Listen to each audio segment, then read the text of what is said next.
En este tema vamos a tratar los aspectos más generales de la patología osteomuscular en los pacientes cardiópatas.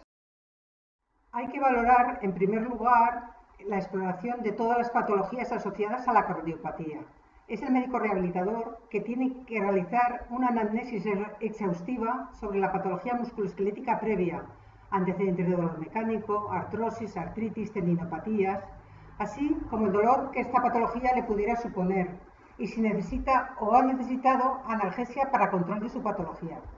Hay que tener en cuenta a la hora de realizar las ergometrías que los pacientes pueden no alcanzar su ergometría máxima por las patologías osteomusculares asociadas, con dolor o molestias articulares antes de alcanzar el tiempo suficiente para que la prueba sea concluyente y valorar las posibles alteraciones cardíacas. Entonces, vamos a explicar que la exploración física del aparato locomotor comprende 4 grandes grupos de exploración. Por un lado, los balances articulares activos y pasivos de las grandes articulaciones.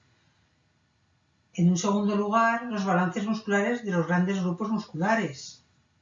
En un tercer grupo, realizar una buena exploración neurológica, explorando pares craneales, sensibilidad superficial y profunda, marcha y reflejos osteotendinosos. Y por último, y no por ello menos importante, hay que valorar la presencia de dolor y el umbral del mismo para saber programar el ejercicio adecuado a cada paciente.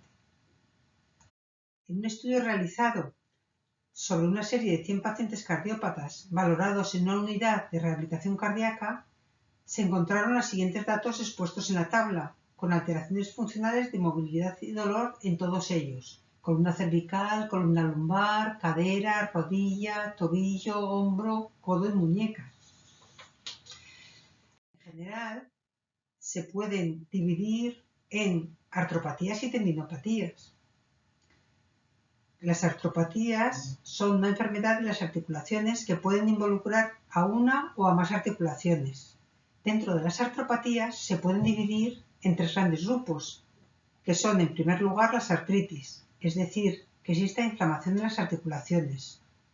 Un segundo grupo serían las artrosis, que son degenerativas y son las más frecuentes a medida que avanzamos la edad, y luego un tercer grupo que serían las artropatías neuropáticas, mucho más infrecuentes.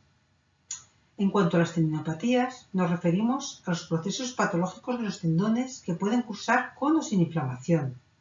Mientras las tendinitis implican inflamación del tendón, las tendinosis describen un tendón dolorido y degenerado por una serie de problemas del propio tendón. La patología osteomuscular en el paciente cardiópata hay que intentar tratarla en la medida de lo posible por medios físicos que estén a nuestro alcance. Dentro de estos medios físicos disponemos de una gran arsenal de ellos, diversas técnicas de fisioterapia, así como multitud de técnicas de electroterapia y también técnicas de hidroterapia y crioterapia. Deben evitarse en la medida de lo posible los tratamientos farmacológicos con AINES y glucocorticoides. Cuando sea preciso, el tratamiento farmacológico se utilizará fundamentalmente paracetamol y codeína como primera opción.